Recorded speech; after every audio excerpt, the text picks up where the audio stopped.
We would like to start with the farmer's voice. We would like to hear from real farmers the kind of experience that they are going through as far as seed systems are concerned. We're also going to listen to conversations or concerns or feedback from the extension bit, and also get to hear about their marketing challenges in both maize and potatoes. And then later on we will proceed now to our initial, rather welcoming remarks. We have a number of stakeholders that are represented there who will share that, and then we'll go to the keynote address, rather the official opening and keynote address. Later on we will get to hear from the two researchers, that is Dr. Odame and Dr. Olwande, who will give us their remarks. And then after that we'll go for our breakout sessions. In the afternoon we will look at policy and regulatory spaces, that is a panel discussion. And later in the day, then we'll do a wrap-up. So at this juncture, I'd like to invite on stage our farmers and farmer representatives. Bwana Ephantus Kiome. Where is Mr. Ephantus Kiome? Karibu sana. Kindly join me here on stage. I'd also like to invite Madam Rosemary Anjiro from Nyandarua, Madam Imelda Naliaka from Trans Nzoia, and finally Mr. Peter Waboya. We will start with the only gentleman with us today. Thank you. Bwana Yesu asifiwe. Kwa majina ni Kiome Ephantus Kiome, mkulima kutoka Meru na ni mkulima wa viazi. Kwanza nashukuru kwa hii forum kuwa nimepatiwa jukumu ya kukuja hapa. Mimi kama mkulima wa viazi nimekuwa nikilima viazi for more than 20 years. Katika sekta ya viazi tunakuwa na ukulima ambao tumesaidiwa na mashirika mengi sana, aswa NGOs, ambapo mimi mwenyewe kama mkulima nimetoa ujuzi kutoka kwa CIP, Potato International Center, ambao walikuja wakaanza kutufundisha jinsi ya kukabiliana na changamoto ya mbegu. Mwaka wa 2016 ndio niliweza kuingia katika sekta ya kuangalia na kujiuliza mimi mwenyewe ile mbegu ambayo natengeneza ni mbegu ya aina gani. Zamani nilikuwa na tumia mbegu ya kawaida ile ya kurecycle kutoka kwa wakulima wenzangu, lakini kukakuwa na challenges kwa sababu some other times you get some seeds which are infected ambazo zinakupatia changamoto wakati wa mavuno. Kama mkulima nikajaribu kujiuliza mimi mwenyewe naweza jiinua namna gani, na ndipo tukaanza kushirikiana na partners wakanifundisha jinsi ya kuanza ukulima wa kutengeneza mbegu. Angalau nikinunua mbegu certified seed, mara ya kwanza nisirudi mara ya pili na mara ya tatu kama sitapata pesa, kwa sababu tunajua kwamba katika sekta ya ukulima wa viazi unapokosea tu kidogo unapata hasara maishani mwako na una regret ni kwa nini unanunua ile mbegu certified. Kwa wakati huu sasa tukiangalia sekta ya viazi, changamoto iko kwa mbegu, kwa sababu wakati una assess ile mbegu bei yake iko juu sana. Kwa sababu ya kujaribu kung'ang'ana na hii shida yote, unapata mkulima wakati mwingine analima viazi bila kutumia fertilizer vile inakuwa recommended uitumie. Unapata kwanza unaanza kulima viazi bila zile farm inputs ambazo unafaa kutumia. Kwa sekta nyingine ambayo tunaweza jaribu kuongelea ni wakati wa kukuza mbegu. Tunapata pesa ambazo una incur kwa transporting. For example, if I want to transport my seeds from ADC Moro and Agri from Nakuru to Meru, alone I cannot make it because of the high cost of transportation. So pia hapo tunaomba kama itawezekana tunaweza unganika pamoja, tukue na mashirika ya viazi na pia vikundi. Tunaenda the other way ya kuproduce mbegu kwa njia ambayo inaweza saidia sana, haswa kwa apical root cuttings. ni sekta ingine ambayo inasaidia sana, kwa sababu mkulima akiweza kupata zile apical cuttings na apate maji, ataweza kutengeneza mbegu yake na akue na wakati mzuri wa kuwa ana stress wakati wa process mbegu. Asante sana. Tumpigie makofi. Thank you so much. Bwana Ephantus, wewe uko na shida na uko na suluhisho. That is very good. Asante, mimi naitwa Imelda Naliaka kutoka Trans Nzoia County. Mimi ni mkulima wa mahindi. I have the experience of 25 years katika ukulima wa mahindi. Nilipoanza kulima mahindi, sikuwa mkulima hodari. Nilikuwa nalima tu jinsi watu walikuwa wanalima. Lakini nilipoingia nikaanza kupata ujuzi kutoka kwa mashirika mbalimbali ya ministry, CGA, wakaweza kutusaidia kupata ujuzi kuingia shambani. Shida ile ambayo tuko nayo, sisi Trans Nzoia tunatengeneza hizo seeds za mahindi. Lakini the right seeds ambazo wakati wa mkulima anahitaji, tukienda kwa duka wameleta all those varieties, na kama hauna ujuzi mkulima wa kawaida, wewe unaenda huko unachukua variety ambayo haitakikani katika sehemu ambayo uko. Lazima ujue ni mchanga gani uko nayo, utatumia mbolea gani ambayo inahitaji ili uweze kuzalisha mazao mazuri. Ukiingia katika kuzalisha hiyo gharama, mahindi pia ilienda juu. Ikakuja kama shilingi 2,000 na hizo varieties zingine zikaenda 2,000 na juu. Pia technologies ambayo zimekuja. Tuko na technologies kama hizi push and pull kutoka Isipe ambazo pia zinaweza saidia mkulima, but we don't have extension officers now huko kwa ground. Kumekuwa na mabadiliko, na usipofuata utaratibu wa hali ya anga utajikuta hauna mazao mazuri. Pia tungeweza kuomba seed companies ambazo zinafanya mahindi ziweze kushirikiana ili wakulima waweze kupata hizi vitu kwa wakati. Tunapokuja katika soko pia wakati ya kulima tunalima na bei gani, lakini wakati wa kuuza tuko na shida. Sasa ni tunawasihi tukiwa pamoja na mashirika muweze kuungana nasi na wakubwa wetu katika makaunti ili tuweze kuinuka na tuweze kufanya kilimo biashara, tusiwe tunafanya kilimo hasara. Asante sana. Tuwe tunafanya kilimo biashara, tusiwe tunafanya kilimo. Asante.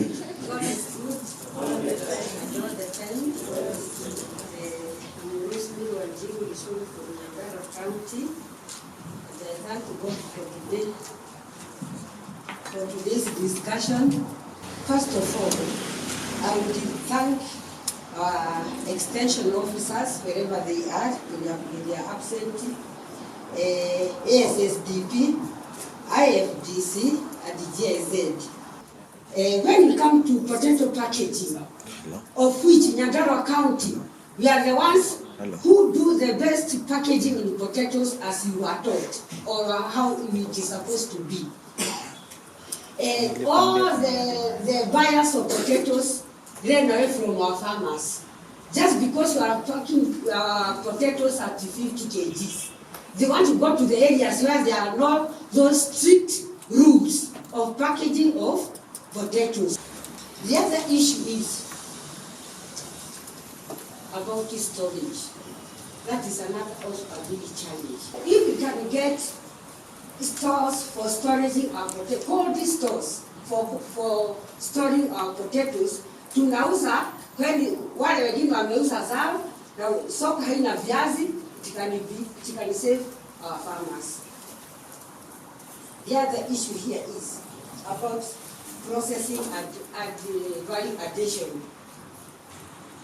So I would like to say, if only we can have very good market systems, it can help our farmers. Marketing systems in Nyandarua County is just like an elephant in a house. Thank you. Asante. Let's clap for her one more time. I just like how we are getting captions. Huh? Yeah, it's like an elephant in a, and then the other one was kilimo biashara isiwe kilimo. All right, so ladies and gentlemen, let's celebrate them one more time as they take their seats. Asanteni sana, Bwana Kiome, Mama Naliaka, and Madam Rosemary. All right, so I think from their conversation, we have sort of set the foundation for the rest of the day. We probably want to have now a bit more conversation around the challenges they've posed, especially on the seed systems in maize and in potatoes. And we will now go to a bit more formal setting where I will invite the following people to just give their remarks and a brief background on the context and the primary goals and the objectives of this particular workshop. So, ladies and gentlemen, join me in welcoming Mr. Wachira Kabongo, who is the Chief Executive Officer for NPCK. This is the king of potatoes. You know, king of potatoes. Let me first thank the organizers of this important event, and also appreciate everybody for your time. Yeah, when you call me king of potato, I appreciate, but I'm hoping we'll be having another king soon, because I'm growing old. I've been involved in potato issues, support, lobbying, dissemination of technologies, evaluating adoption and all this for a long time. And I really appreciate having worked with many of the people who are here, and we continue working. And it is through this workshop, working together, that has made potato be an important crop. We all appreciate today that where potato is in Kenya is not where it was. In fact, I'd like to point out that in the recent past, we've had countries coming to learn from Kenya, and even us being called to go and support them to make things work. And therefore, we should be happy that things are working. They've been able to work because of talking to our government now and then, and showing them the importance of the crop. And specifically, that's why National Potato Council was created, to do lobbying, to do advocacy, and to make it possible for development partners and private sector to see what is in the potato. And that has been possible by working together as partners. So partnership is very important. In the last few years, we have had quite a number of varieties introduced, and we thank KEFIS and government for supporting that initiative together with the private sector, including CIP. I can see them here, and they have been very instrumental in introducing technologies, apical cuttings, aeroponics, hydroponics, and all these. The government, through realization of what potato can do, has had quite a number of projects, including in the recent past, a number of subsidy programs, including partnering with IFAD to support potato production, small-scale farmers, especially after COVID. Thank you. Asante, let's celebrate King of Potatoes. All right, so to proceed with the conversation, I'd like to invite a representative who is here on behalf of the Director for Policy from the Ministry of Agriculture, and I'd like to invite Mr. David Ombalo to give his remarks. Karibu sana Bwana David. Let's celebrate him. Tupige makofi. Thank you very much. All protocols observed. My name is David Ombalo Otieno, as has been put. And I'll give a few remarks. Allow me to start by saying that listening to the three farmers, what came to my mind was what that gentleman at the back was going to paint about all the issues they raised and how best to capture it, because we are dealing with very complex systems where seed is just one of them. You note that as a farmer, there are challenges along the entire value chain, and that this must be appropriately addressed. So this is the problem that we have as a sector, and it is a big problem. It is like a jigsaw puzzle. It is like they call it what? The Rubik cube. The Rubik cube. You know the Rubik cube, the one that has very many colors, isn't it? So the challenge we have is with all these systems, we should align that cubes. So as a ministry, we don't pretend to have the solutions, but the stand we take is that collectively we can be able to contribute to the agenda of making agriculture grow and develop for the benefit of our nation by synergizing all our efforts at whatever level. So when we are talking about seed, we would want the best system that should be able to avail, the bottom line is avail quality seed to the farmer. That is the bottom line. And there are many questions that can lead to realization of that. One of them is what is the best mix or the best permutation that we can put in place to ensure that the very many actors, a few of who are represented in this room, from the others who are not represented in this room, can then be able to play their role, benefit from the role they are playing, because if nobody benefits, people tend to pull out. And therefore, as a government, I think we liberalized the seed sector following the enactment of the seed policy of 2010, and we have seen improvements, very significant improvements in terms of the number of players that have come on board, in terms of the seed companies that currently exist and do business. We have challenges still, and many of them at that, and continuously we must work together to address these challenges. Thank you. Thank you. Let's celebrate them. Thank you so much, Brother David. At this juncture, I'd like to invite the Director Kabe to also give his remarks. Dr. Hannington Odame, karibu sana. Hello, good morning. Asante sana. My name is Hannington Odame, and I'm the founding member and also the Director of Center for African Entrepreneurship, which is a capacity building organization. And I'm here, first of all, to thank you and to welcome you all. This has been an interesting journey for my organization, as well as Tegemeo Institute.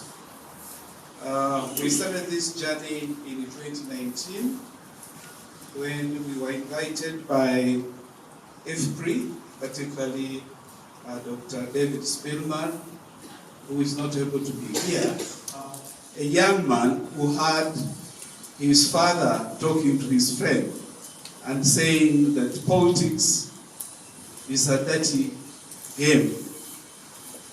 The little boy asked, "Dad, how come you say politics is a dirty game, but the way the players dress very well?" And it is very true. For many of us who are here, and particularly farmers, who I think, because agriculture is not that clean, but they play a clean game. maybe we don't wear very nice suits, but I think we feed the world. Thank you very much, and enjoy the rest of the day. All right, so we will continue, and I'd like to invite Bwana Jackson Langat. Jackson Langat will be representing the director at Tegemeo Institute. Thanks. My name is Jackson Langat. As mentioned, I work with Tegemeo Institute in a unit we call Measurement, Learning and Evaluation. And I'm just going to make some few remarks. Tegemeo is an institute of Egerton University. We fall under the Division of Research and Extension, to mean that we advance the mandate of the Research and Extension Division, of course headed by the DBC R&D. And we are a research institute mainly focusing on agricultural policy and development, and we have some thematic areas which we feel will make more contribution to the development agenda and discussion within this country in the pursuit of. So the first one is on monitoring and tracking of indicators. These are development indicators that are on the household level, on the sector level, on the macro economy of the country, just to be able to contribute to the debates around that. That is one thematic area. Number two is on policy research, which is more or less like our primary and main pillar, where we do works that inform the policy processes within the country. Number four item is on outreach and advocacy, which largely represents like what we do here, where we work with other institutions to magnify some of the findings that we generate from our researchers, and we put them in their table so that they run with it and cause the impact that is needed within the space. And lastly is on capacity building, where we work with also the public sector and some of the actors, even within several of those value chains, several of the entities within the space of agriculture, to work up their capacity so that they are also able to address and articulate the issues in a way that can be represented and be argued for a solution even outside a discussion like this, like now facing the donors with it. Our work is mainly on informing public and private sector stakeholders. And this, the basis of the information is on some of the policies and investment opportunities that are promising, that can deliver dividends to the stakeholders, the constituent members of our society. And these are aimed to promote rural incomes, food security, among other outcomes around those areas. We are trying to move away from having these findings shared among the researchers. So you are preaching to the converted already. So we want to get it down now to the farmers. We want to get it down to the other actors also within the space, because it takes all of us to create the impact that we desire. Number two objective of this workshop then, convening, is to validate the findings of the research. So there is how also the whole research was designed, there is how the whole research was discharged, there is how the whole findings were interpreted. We also want to read these through your lenses and hear from you that, are you agreeing with this? Could you be having a different opinion? In that artistry, is there another better way of representing that idea so that it fits so well in the frame of experience of the farmer, in the frame of experience of the youths, and in the frame of experience of the other stakeholders? Because the promotion now is on inclusivity among all the sections within the society. And lastly, as an objective of this convening, is to provide a platform for the stakeholders to engage in conversations that would generate insights to support and influence policy for strengthening seed system and promoting market development in Kenya. So in a way, we are planting a seed.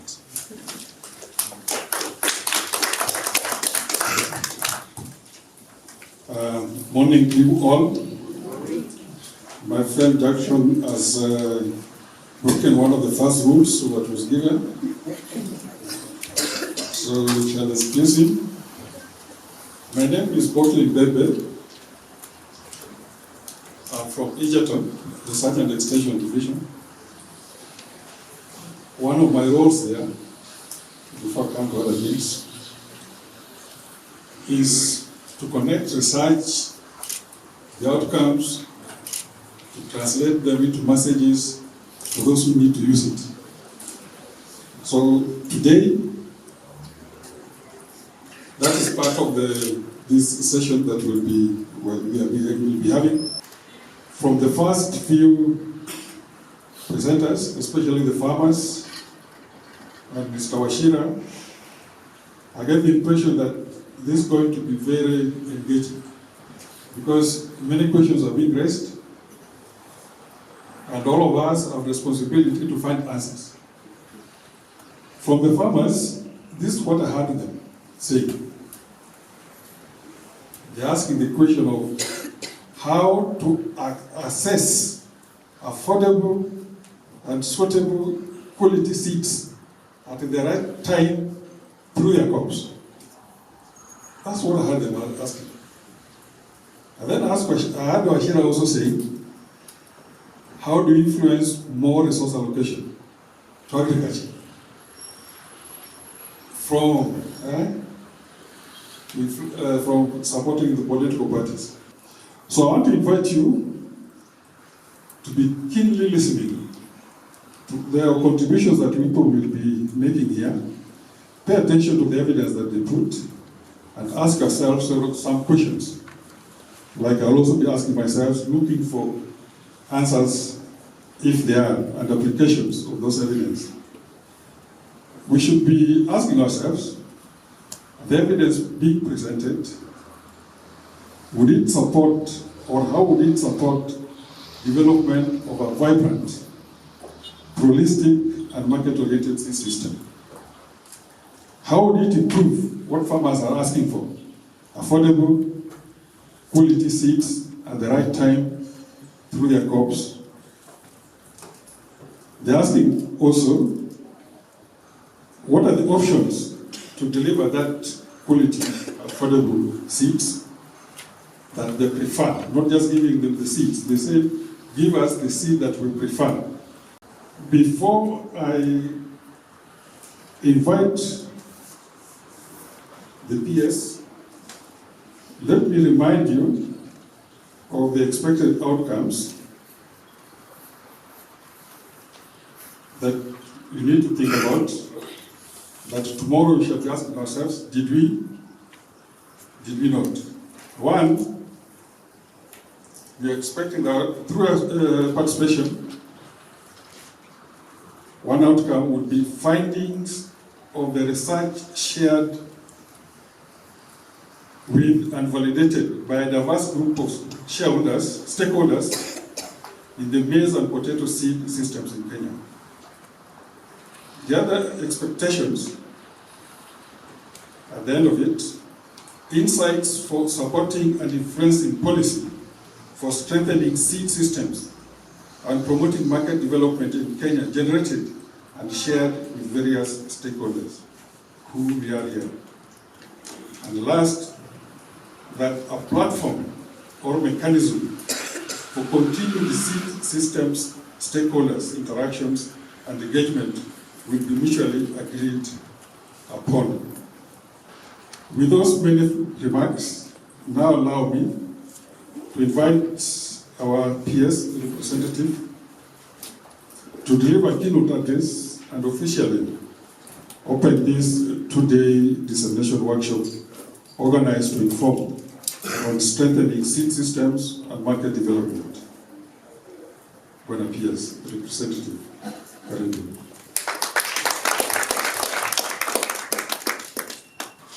Thank you very much. My name is Naomi Kamau. I'm a Deputy Director in the Ministry of Agriculture, working in the Crops Department.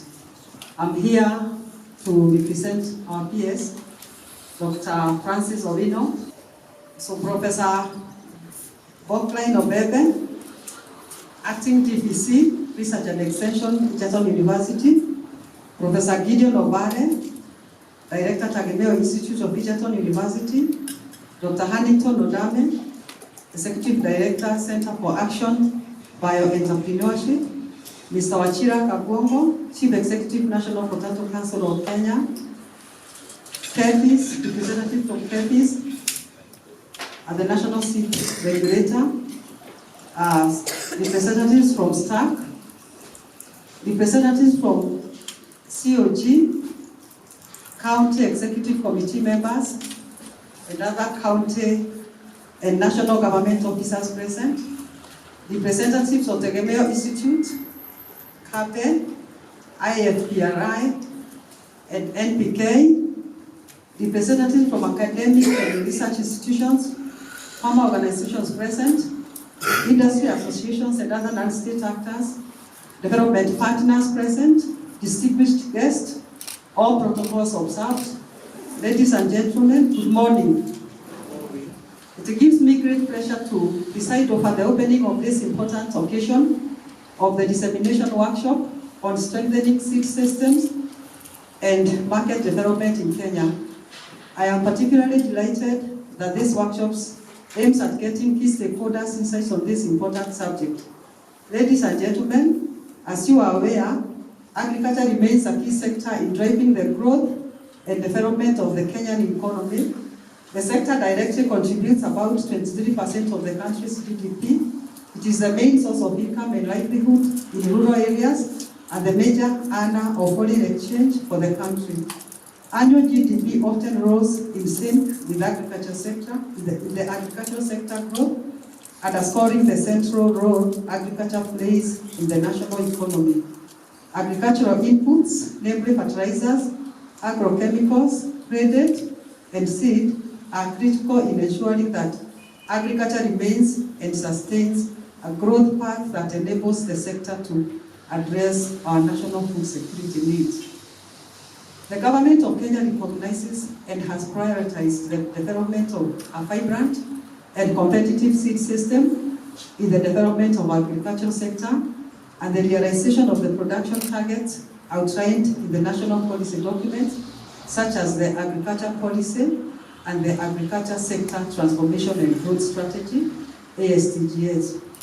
Ladies and gentlemen, despite the reforms, the seed industry still faces a number of challenges leading to low production. For example, the average yield of maize in Kenya remains low at less than 2 tons per hectare.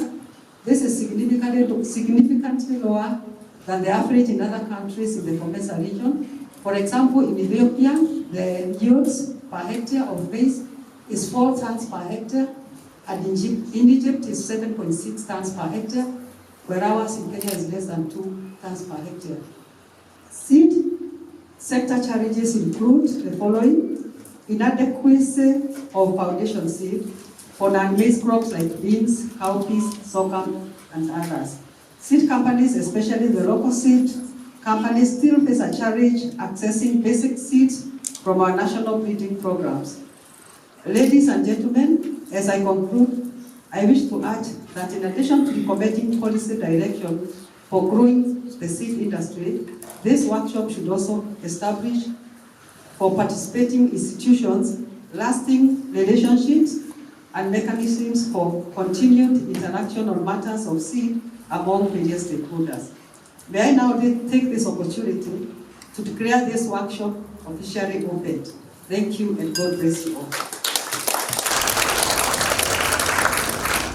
So we all live in the tropics, and in the tropics during the hot season we have mosquitoes, isn't it? If that is true, say yeah. So as a responsible parent, if you have a baby 9-month-old who has a hairstyle similar to Professor's hairstyle, and you see a mosquito coming to land on the head, so what do you do as a responsible parent? 3, 2, 1, let's go. If you do that and you miss the mosquito, you'll have slapped the baby. And if that is the hairstyle the baby has, and you miss it 3 times, then the baby will suffer, isn't it? So what we do is we try and catch it before it lands. So tell your neighbor, catch it before it lands. All right, so everyone follow your mosquito, follow your mosquito. Catch your mosquito. There's someone slapping the bench. You are not a good researcher. All right, everyone, one more time. Catch your mosquito. Who is that? Now, for the very last time, tell your neighbor, wake up. All right, catch your mosquito. And then once you've caught your mosquito, you want to make it suffer for a minute, isn't it? All right, let's make it suffer for a minute. Tesa mosquito kidogo, tesa mosquito. And that's because we are sarcastic. We want to see imeteseka namna gani, si ndio? Haya, chungulia uone kama imeteseka. Imeteseka. Haya, tesa one more time. Alafu 3, 2, 1, uwa mosquito. Ya pili, ya tatu, ya mwisho. Asante sana. I now want to go to our panel discussion. I will have the following people. Bwana Daniel Gishuhi from Agriculture Council of Kenya, that is a moderator. And then we also have the following people. Mr. Wachira Kagongo, Chief Executive Officer, NPCK. We have Mary Nzomo, who is the CEC Agriculture Trans Nzoia County. Mary Wamboi, the Program Officer, Seed Savers Network. Okay, thank you very much. Once again, my name is Daniel Gishui from Agricultural Council of Kenya, representing my boss, who is in your program, Mr. Charles Budia. So, and this is supposed to be a very interactive session. Actually, I was told it is more of taking your reactions and questions to my panel. But before we get to that point, we have heard from Mr. Wachira Kagongo. So probably I can invite Mwanasisi to first introduce yourself in a minute or so. Thank you. Good morning, everyone. My name is Mary Nzomo. I'm the CC for Agriculture, Livestock, Fisheries and Cooperatives, Trans Nzoia County. Along serving Extension Officer. Currently, I am also serving as the Secretary General of the Agriculture CC Caucus. Prior to that, I was actually the chair for the last 3 years until last year. And I'm happy to be here to share some insights on what is happening. And of course, we are proud to be associated with the discussions here because agriculture being a devolved function, the implementation is actually squarely on our shoulders. Okay, hello everyone. My name is Mary Wamboi Wakapio. I work for Seed Savers Network Kenya. Our goal at Seed Savers Kenya is to strengthen seed systems in Kenya. We do that by, we have several strategies that we use. We do capacity building for our farmers, and we also create awareness on the need for farmer managed seed systems in Kenya. And, we also do policy advocacies to create a better environment for farmer managed seed systems. And maybe one of the issue, you had spoken to it a bit earlier, about the issue of price when it comes to the cost of seeds. And in potato, despite having so many varieties that are in the market and so many players, the issue of price still remains a challenge for most of the farmers. Is that the best we can do, or what is it that we are still not getting right so that we can bring the prices down? My name is as mentioned, Wachira Kagongo, and I work with National Potato Council. National Potato Council is a PPP, public-private partnership, which brings the stakeholders in the potato industry together to work together to transform the industry in terms of providing forums for engagement, providing services that will improve businesses, and also disseminating information such as seed, variety types, and all this through various channels like variety catalog, having forums like National Potato Conference, which we had last month, but one, and so on. We know that for a long time seed has been a problem. First, it's not enough. We've been producing around 5% of the demanded or of the demand, but I expect now it has gone up because we have quite a number of seed producers and quite a number of initiatives, private and government initiative at county and national level. So I expect it to be around 7 to 10%. But it doesn't mean that seed price has gone down per se. We are between 2,750, I think that's the cheapest, especially popular varieties, up to 3,500. No, the role of counties, first ensuring the seed is accessible, affordable, in timely manner, and that once the farmers access seeds, we have the necessary technical support to be able to produce the maximum they can from the seed. It's true, agriculture is a devolved function, and from where I sit, from the extension point of view, our mandate is to provide extension services to the farmers, and at the same time also provide advisory services. And as far as the availability of seed is concerned, for maize I would say that we don't have a big challenge with the maize seed. And one of the positive developments in the seed industry is that now we have the entry of very many local and also international companies in the seed arena. And we also have a very extensive network of agro-dealers who go even up to the ward level. So as far as availability is concerned, I don't see it as a big issue. The issue I would say is an issue as far as seed is concerned, is getting the seed of choice. And from the regions we come from, people have grown up knowing that this is a type of seed that does well in this kind of environment. And sometimes, because of maybe issues of climate change, sometimes the seed that was performing well some few years ago may not be performing well today.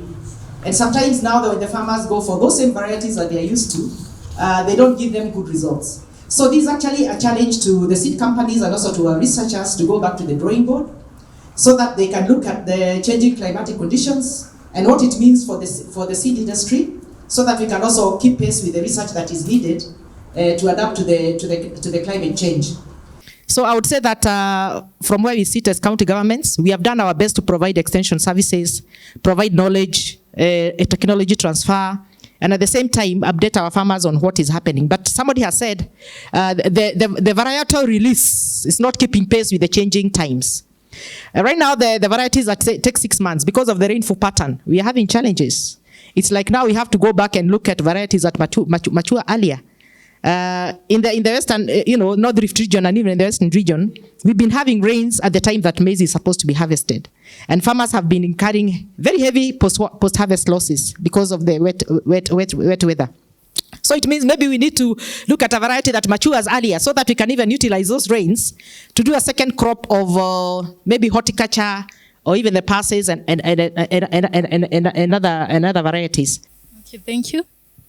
Okay, to mention, Seed Savers Network is a network of farmers. It's not an individual or a network of 10 farmers.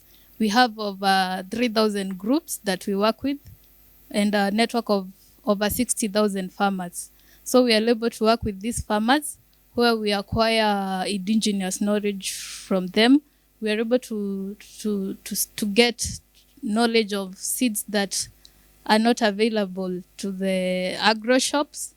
For example, to mention the indigenous seeds, the neglected, underutilized vegetables are getting to extinct, most of them. For example, the cowpeas and other vegetables. So what we are doing, we are taking these seeds from the farmers themselves, from our networks. We are multiplying them and we are conserving them at the National Gene Bank of Kenya. And others, we are duplicating them at the Seed Vault, Svalbard Seed Vault in Norway. The farmer-driven seed systems are affected mostly by the policies that are there. For example, the Seed Variety Act that restricts seed sharing and seed exchange. That will be like criminalizing farmers who are exchanging seeds at the local communities.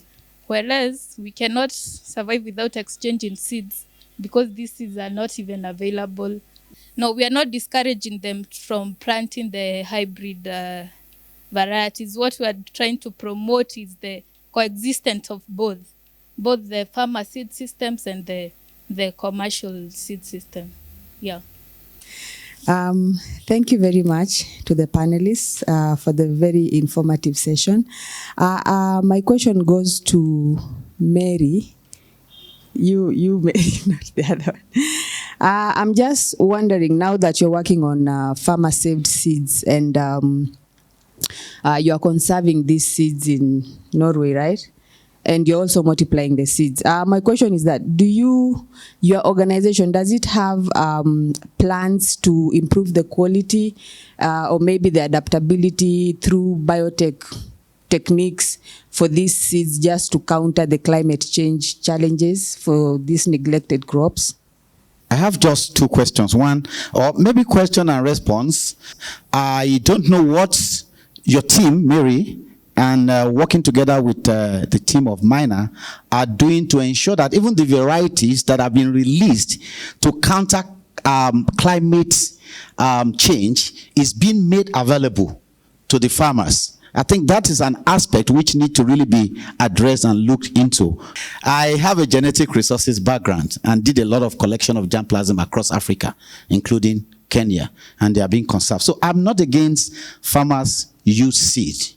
What I am for is that there should be a balance wherein the farmers use seed will be for the endangered species that are likely going to be extinct and are important for nutrition security.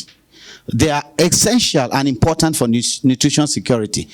Mine is actually, I wanted to comment on that, so I think I'll put in my comment later. So I'll just make one comment about the criminalizing, you know where I come from, exchange of seed. There has been a lot of talk about this, and it's very important. It has been overdone. Because we are told that there was a recent sneaking in. That provision was put in the 1991 Act. Where is my senior? Ombalo. That provision was put in the 1991. It's not sneaked in. And the principle behind the Seed and Plant Varieties Act is to ensure that the farmers get quality seed. So this quality seed that has standards. Okay? So that is very critical. But what I want to say is that we live in communities. We exchange seed. Today, even if I go to the village and I find my brother has a nice variety of sweet potato, I would actually just cut some vines I plant. Then I tell them, by the way, the other day I passed by your plot and I found this. Those are things that happen within the community. Who is going to criminalize that? It happens within our communities. It's what we call seed exchange within the communities. But if you look at the Seeds and Plant Varieties Act, it refers to commercialization, sale, whereby you package seed, put it in a shop, and you are selling. I wonder how many of us here are allowed to have a hotel like this without the necessary permits. How many of us are allowed to sell tea leaves or unga without clearance from Kenya Bureau of Standards? That's what we are talking about in seed. So I think this debate is and farmers are being misinformed. Let us have the right information. Exchange of seed, farmers will do it. And maybe to add on that what Dr. Kayode is talking about, I know there is usually a concern when you save seed of a protected variety and you start selling, you are actually infringing on the rights of the breeder. Because the breeder needs to be compensated so that they can continue breeding. But when I give you the example of music, somebody produces a very nice song, isn't it? Then all of a sudden, every one of us is pirating it. What happens? This guy invested, they cannot get back their investment, they go down. The same thing with breeding. So that principle of exchanging and selling that seed is also applied. But what I want to say is that the law is very clear, the Seeds and Plant Varieties Act, it provides for farmers to save seed, subject to protecting the rights of the breeder. Thank you. My name's Margaret McEwen from the International Potato Centre. So a quick question to Washira. There's now the potato task force.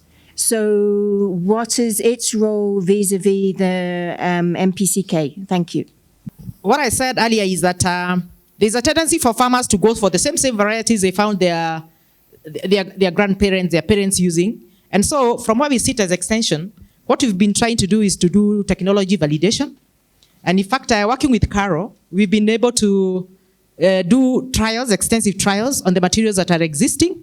And you're able to tell what is responding best to the changing conditions. So the technology validation is key.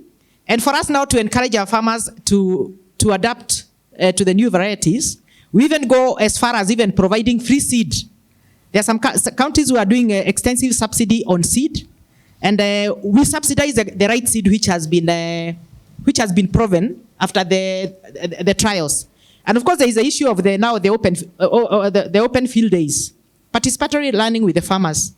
And I want actually to applaud the Kenya Seed Company. They are here, they are our good friends, because they normally have open field days every year, where they encourage farmers to come and see what they are doing. And that is what we call participatory learning. And of course, like I said, when you have our model farms, the demos, we demonstrate best technology. This is also one way of ensuring that our farmers get to know what is working best under the changing circumstances. On whether we are considering the high yield in varieties, we are not only checking on the yield, we are checking on the nutrition aspects of these varieties. We are also checking on the other things like the taste and the flavor. For example, the maize. You won't find the red maize and the yellow maize in the shelves, in the agro shops.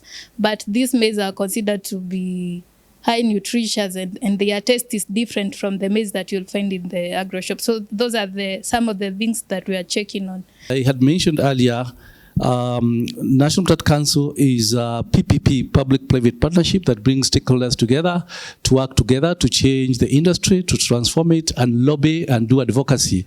And this advocacy has been done by talking to the government, KEFIS, AFA, Caro, and others, and also working with them together. And for a long time, touching on policies, issue of strategies, and all these to create a neighboring environment. And this is where now the reason why we are happy, because all this lobbying, and we are thankful to the government and the CS Munya. He has now said, now you've been asking for this and this, you are saying this is not working. He's come up with 18-member committee comprising of representatives from the county. We have county of Nyandarua, Elgeyo Marakwet, Meru, Nakuru, and then farmers, and then expert, including CIP is there, and KEFIS. Generally, the key institutions that can inform or can be useful in areas that we have been lobbying for improvement, to sit together and talk and see how what need to be done and provide recommendation. And this will be done through talking to all the key stakeholders along the value chain, including this forum. In fact, most of the things that we are discussing here will be very instrumental in our discussion, in our inputs into the process.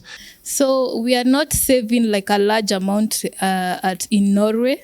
In Norway, there's a seed vault where they have a black box. Actually, we are saving like 500 seed for each succession. The reason for that, it's not so that we can easily access it back there, is to prevent extinction, so that when one time we have lost this variety and we need to access it, we can go and look it at. It's like a museum, in short. We all know, we've all heard the stories from the farmers, we've heard from the panel that was here previously, but research will give us the facts, whether what we've heard is true, and then we have an opportunity to validate. So at this point, I'll invite John Olwande, and Hannington Odame.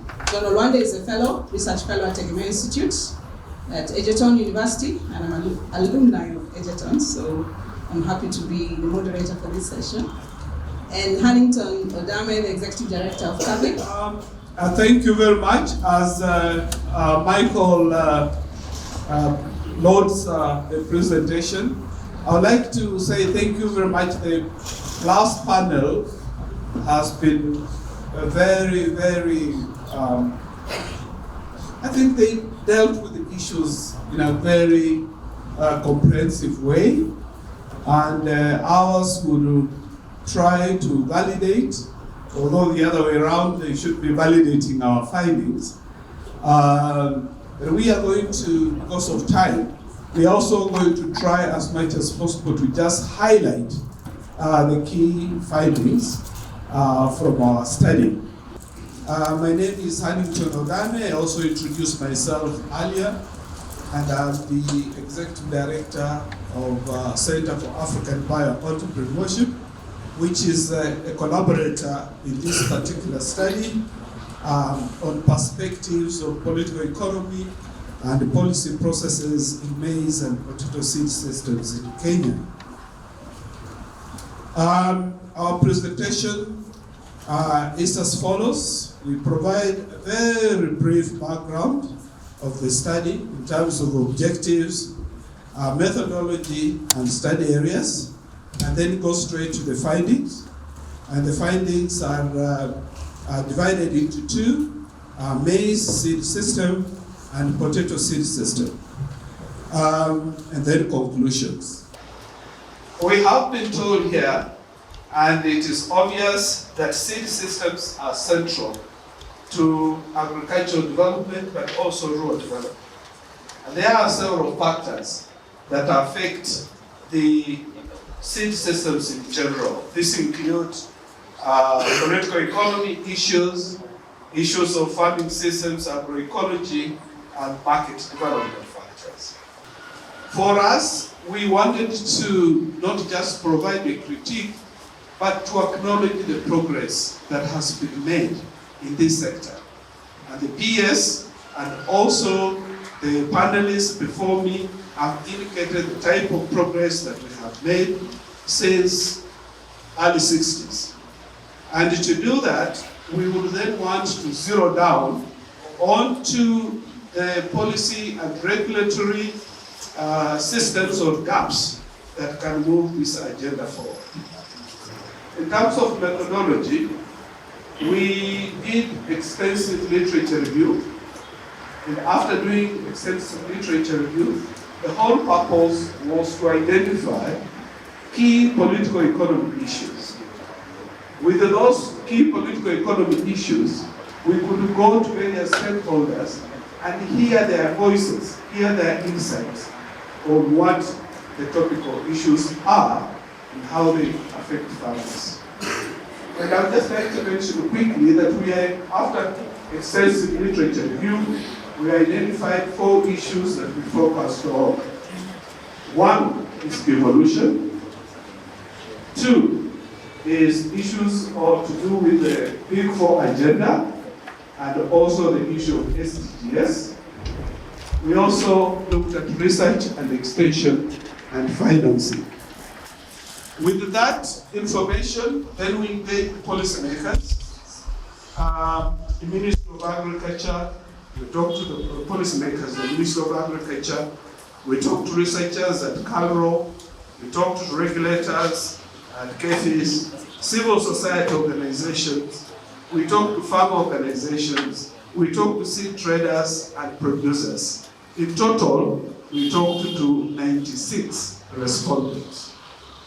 Then from there, we went to the counties, Bungoma, Trans Nzoia, Nyandarua, Meru counties, and talked to Minister of Agriculture staff.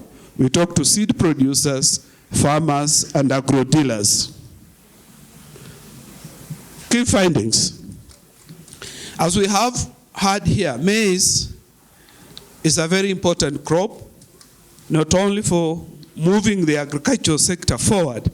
Actually, a friend of mine once told me, maize is the king. I did ask him who is the queen, which is the crop is the queen. Maybe Wachira will tell us the potato is the queen. But maize occupies 56% of cultivated land. It is grown by 98% of smallholder farmers.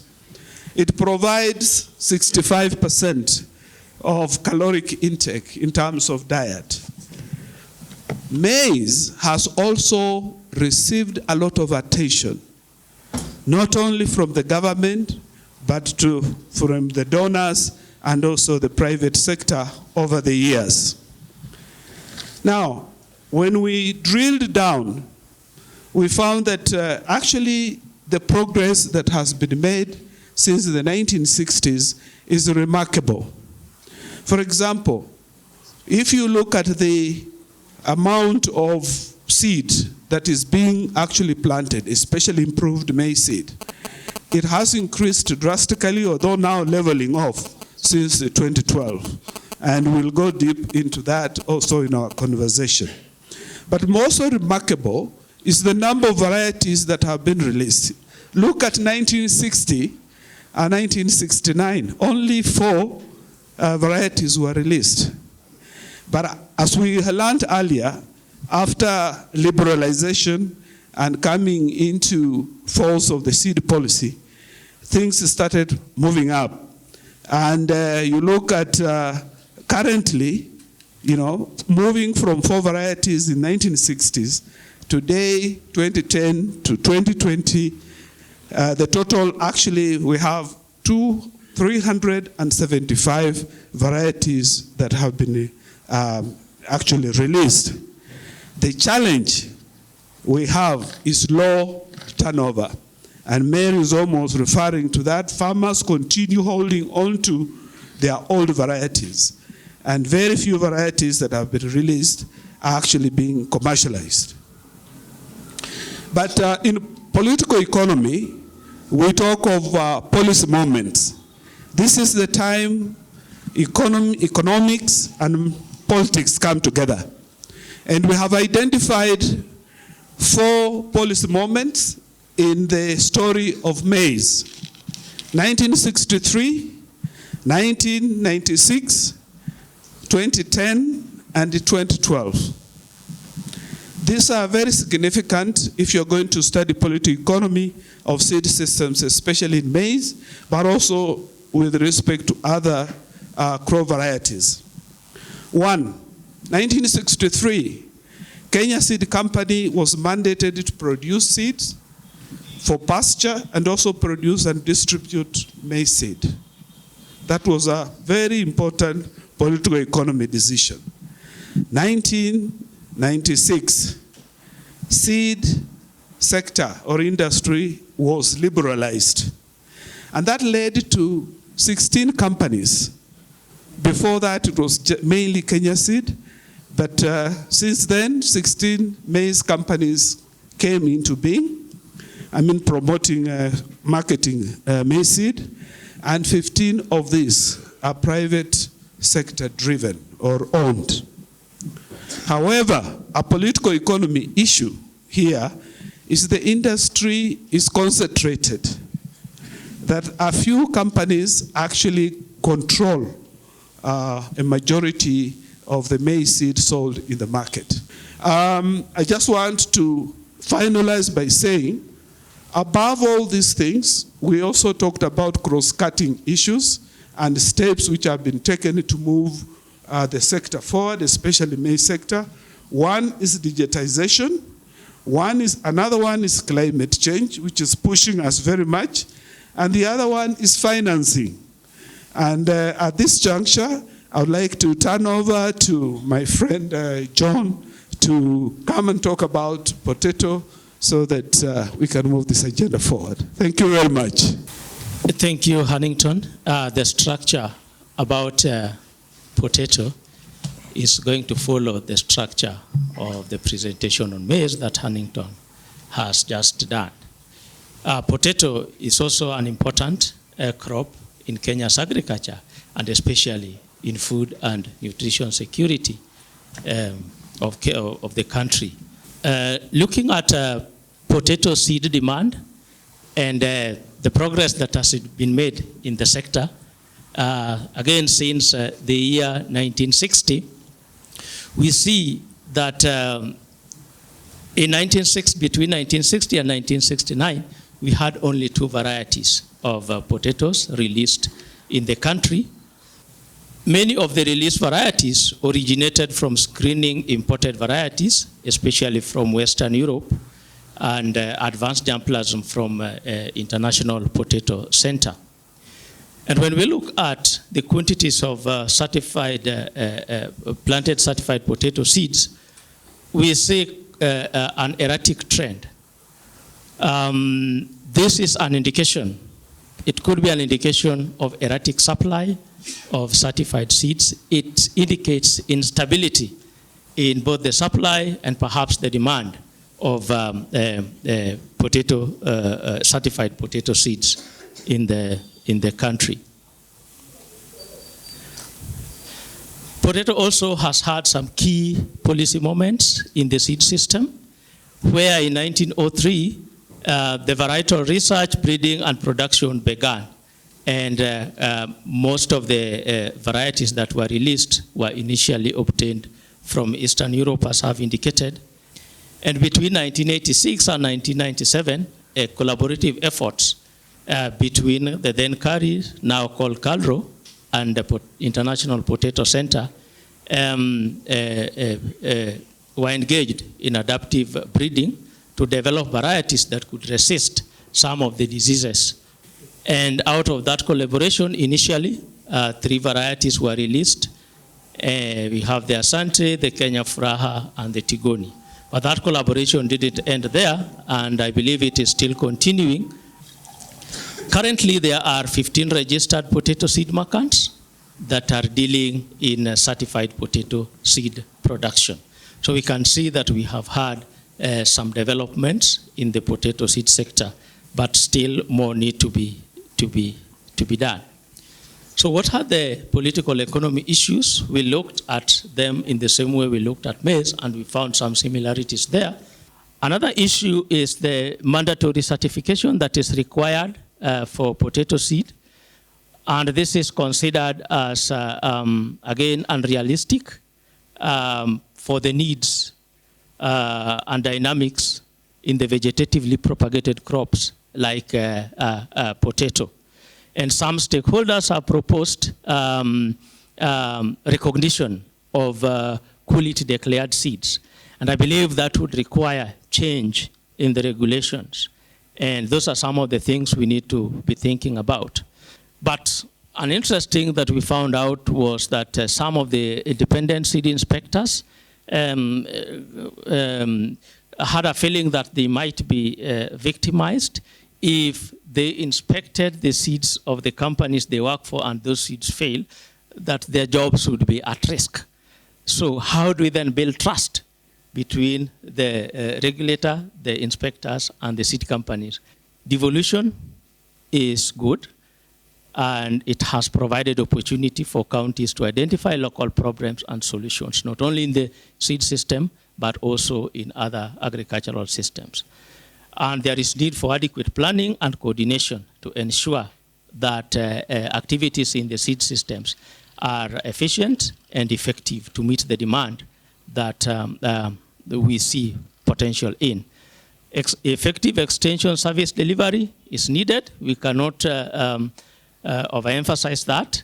Food and nutrition security priorities in our development goals in the ASTGS and the Big Four agenda. We don't know whether the Big Four agenda issues will be carried forward, because the champion for that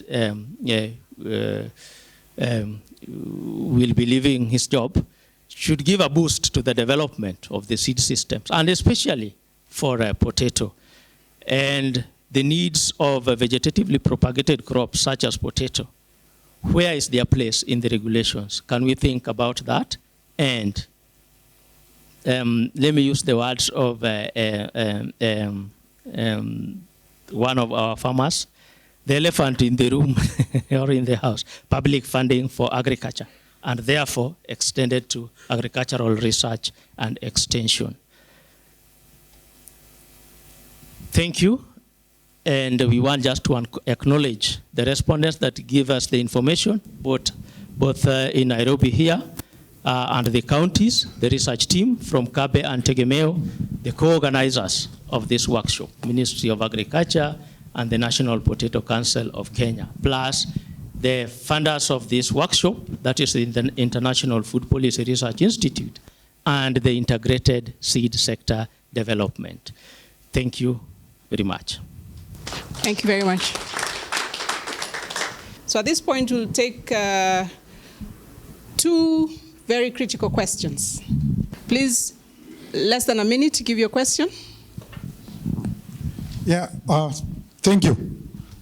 Quickly, I want a clarification from in those presentations whether any research has been done or to enhance our existing indigenous potato seed variety. Only one issue, and this one is in relation to maize. I don't know whether when you came to Trans Nzoia, you tried to look at the whole issue of land management, because you realize that most of the seed farms and Kenya Seed Company, they're here. Most of the seed farms, they have been taken up by sugarcane and other issues. So we are now even looking at, is there land to produce maize in future and protect the seed from injurious pollen? Isolation distances are now becoming an issue. So food security is now threatened just because land, which was previously available for seed production and availing the isolation distance that is required, is no longer there. I don't know whether you looked at it. To me, that is a killer. Maybe this goes back to what my farmer said about the elephant in the room. You see, the issue of the whole potato value chain, we are considering the seed, but we need to do more research and give recommendations onto the areas that are affecting the potato value, which is mainly marketing and value addition. If we do not address that part, it will also affect the issue of seeds. Thank you. Thank you very much for those questions. It is very true, Mary, when we were there, we found the smaller sizes of farms, the shrinking size of farms, which is becoming extremely difficult to produce seed, and especially isolation spaces.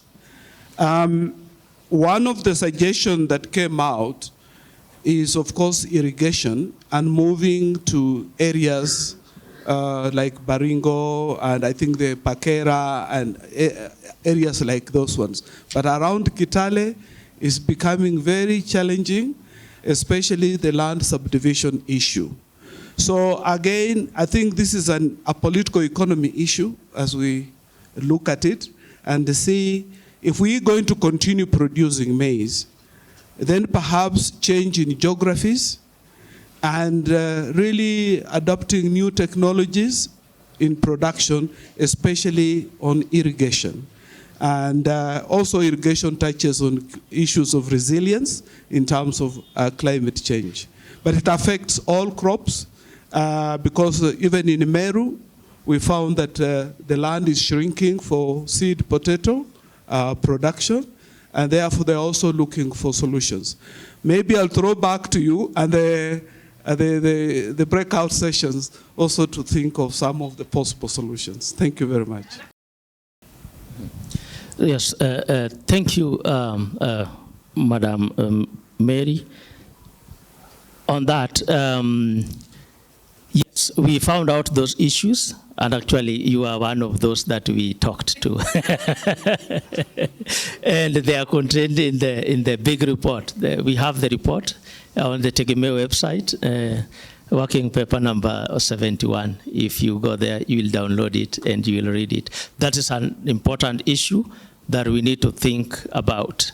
And how do we then incentivize farmers to continue producing seed? Because the demand, as we have seen, is going up. The population of Kenya and the world is growing. People will need more food.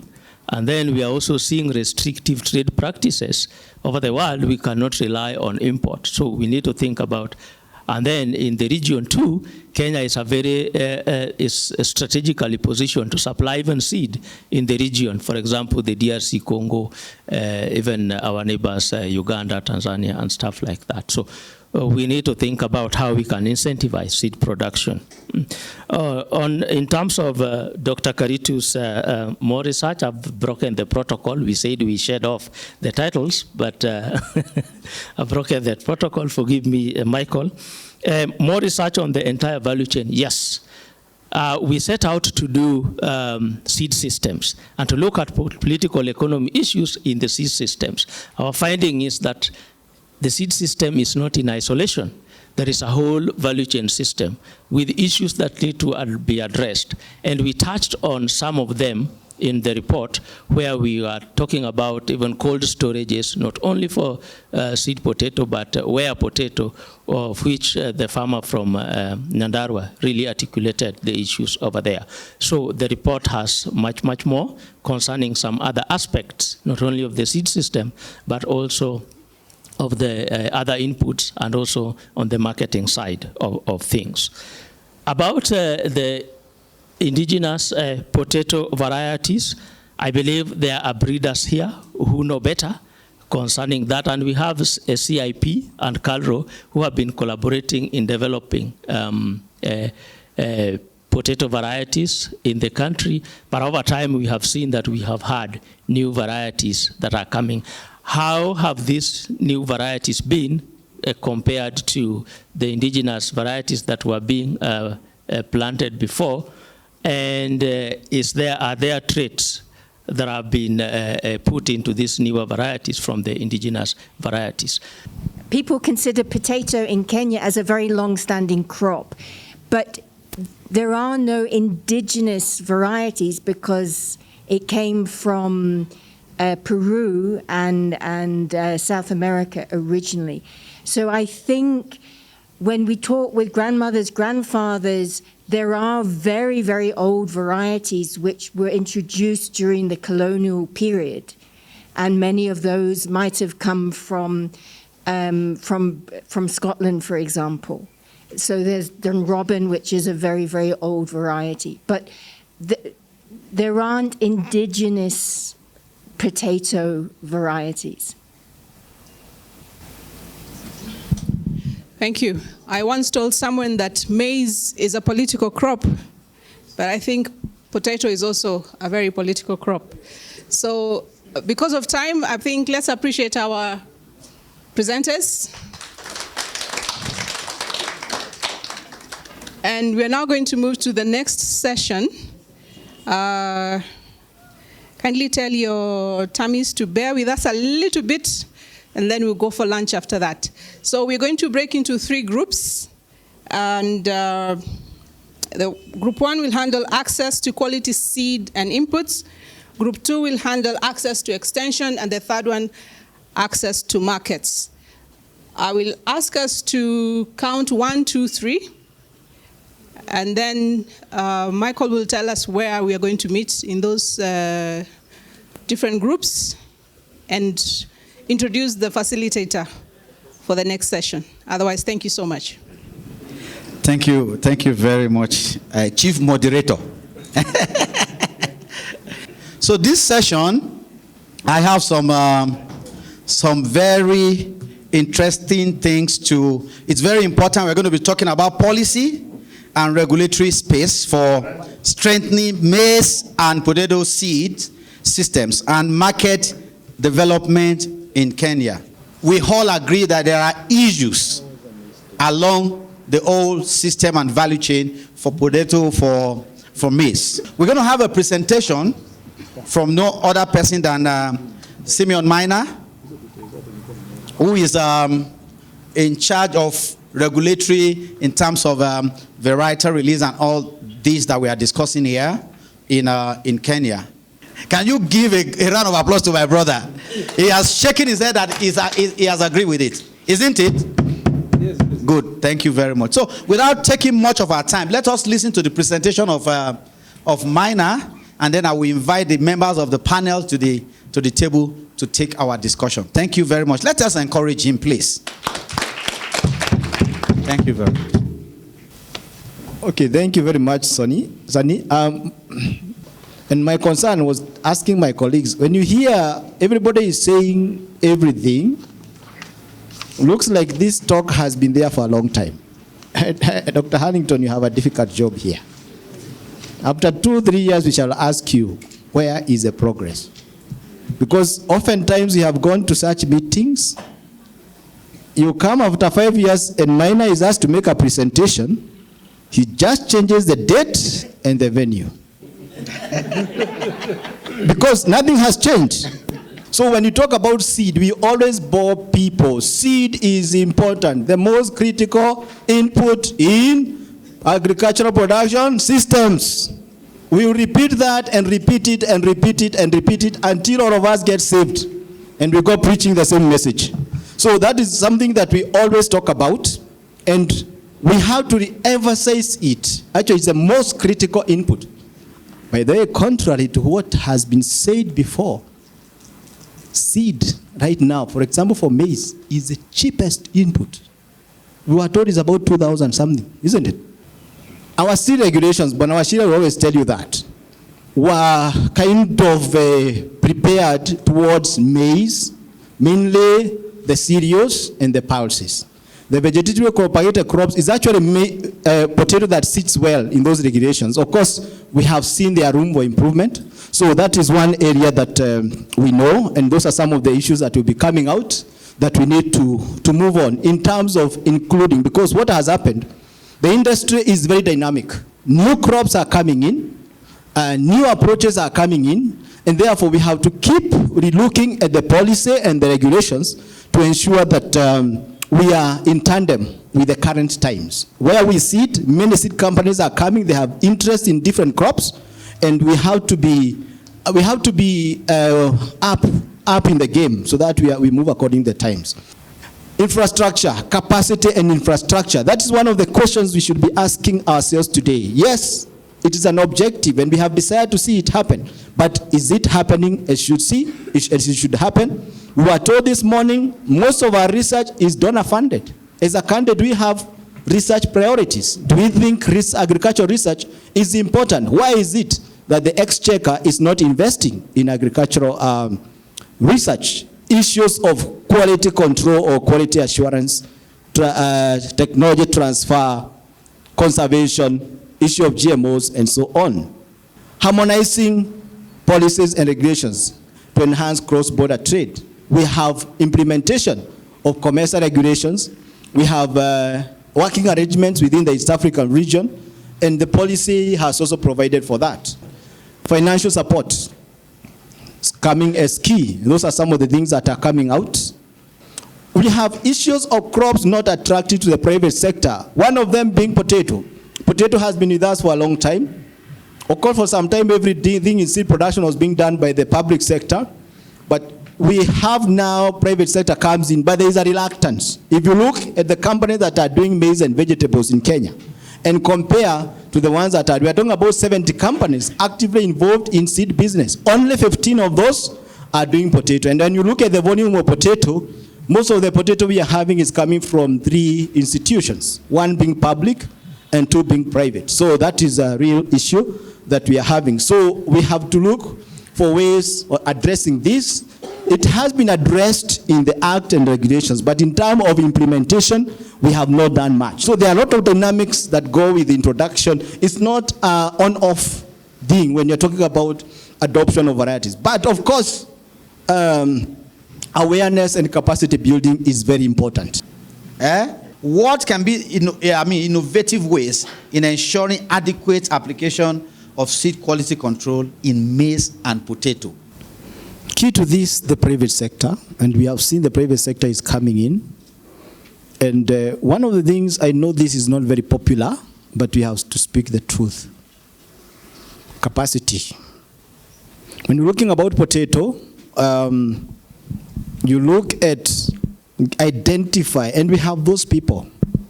Identify people who have sufficient land,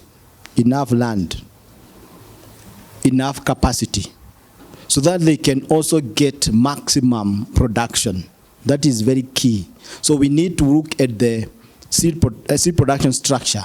What mechanism do you think you can use as seed trader association to ensure that the policy that are in place are complied with, and that the regulations for seed quality control is improved upon? The current studies show that one of the reasons as to why we, for example, import maize from Zambia is that it is cheaper almost 4 times to import maize from Zambia as opposed to when you plant it here in Kenya. So we're talking about the cost of production is very high. That's number one. We're also talking about that, like the CEC talked about the issue of land and isolation distance. That is a challenge that we have, for example, here in Kenya. A lot of our members for the last 2 years, like I think all of us have said, have had preference to either get maize from Zambia. There's also a drift towards Tanzania and a bit of Uganda, although Uganda has certain challenges like you mentioned. So right to the point, the issue of taxation is very high. If Kenya can be able to manage its tax regime so that it is enabling to the seed sector, then it can be very, very, very, very productive. Let me just give some quick statistics. For example, in vegetable, although we are talking about potato and maize, potato is part of vegetable. We have 16% VAT, that's number one. This particular sector can be able to attract between 3.5 to even 4 persons million. I'm talking about million. So when you're talking about providing opportunities for the youth and women, you can see the population which is there. We are talking about 50 billion annual returns. So when you look at the statistics cumulatively, it shows that if we have what one can call an enabling trading regime or tax regime, then Kenya becomes very friendly. But you see, like we all said, it is all about talking. We are looking at now putting that into action. And some of the things we are happy about is the recent declaration by the head of state that some of the unutilized land, for example, can be opened up now for purposes of seed. The mechanism for that is what we now need to zero down in terms of way forward post this particular conference. Thank you. What do you think are the key policy and regulatory issues? What do you think need to be improved on? Thank you, Sunny, and I'm really appreciative of our colleague Maina here and his presentation, because we've got a friend and an ally. Potato is the second staple, so it's critically important. But I think another elephant in the room, and I do think you approached it, is this kind of informal, formal seed system issue.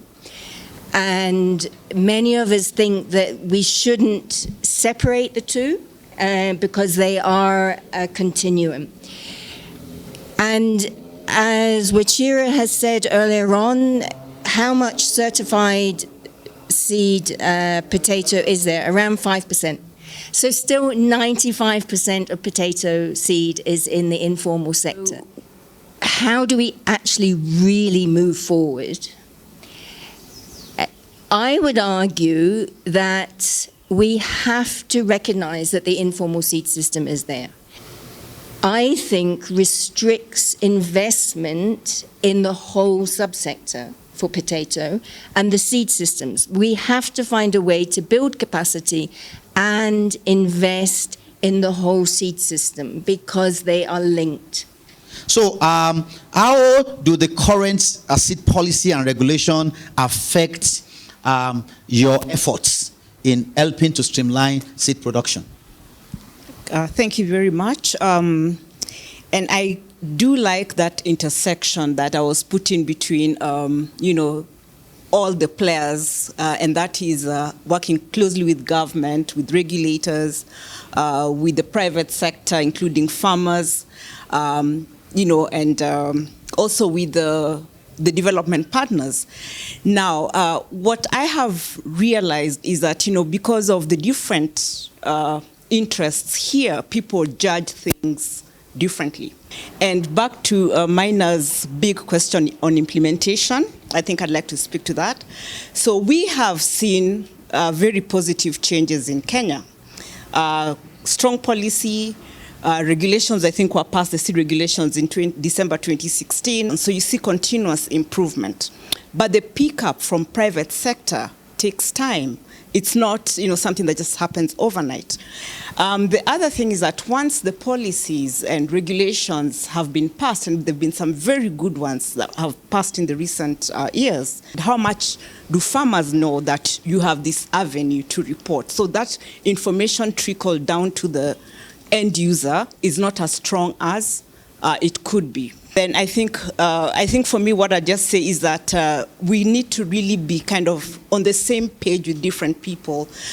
There's a tendency to set unrealistic expectations and think that because we had this foolproof, policy or law or regulation coming in place, that it will follow that you'll find, seed already in the market. So it takes time and they have to think about it. And I think all players kind of have to be aware so that we always are dialoguing to make the necessary changes and enhance the sector. The farmer voice is very important.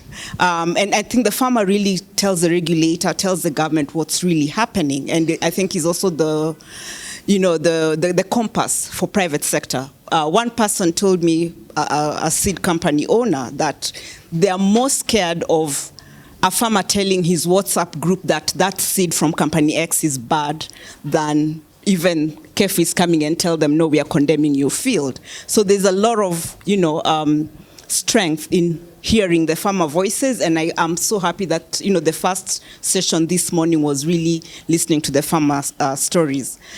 And then there are smart things like financing. We always talk about subsidies, but how can this be done in a way that helps more investment in the seed sector, in farmers experimenting, for example, with new varieties?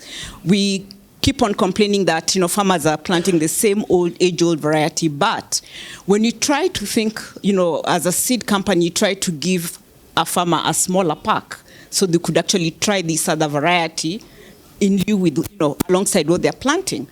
You buy the same package at the same price. You have to put the label at the same price. So it becomes much more expensive to pack your seed 4 times, maybe into 250-gram packs or 500 than 2-kilogram packs. Thank you very much. I think you have done justice to that. And that leads to what Mina started with, that we need to do what we say, and she used the word, following through with what you talk. Following through with what you talk. So what we are going to discuss here, we need to follow through with it. And I think that is a closure of everything we have said here. We have exposed the challenges, solutions are being impeded. Now we need to follow through to make sure those things happen. Without a doubt, I believe this panel have done a very good job. And they deserve a very loud clap from everybody. Thank you very much.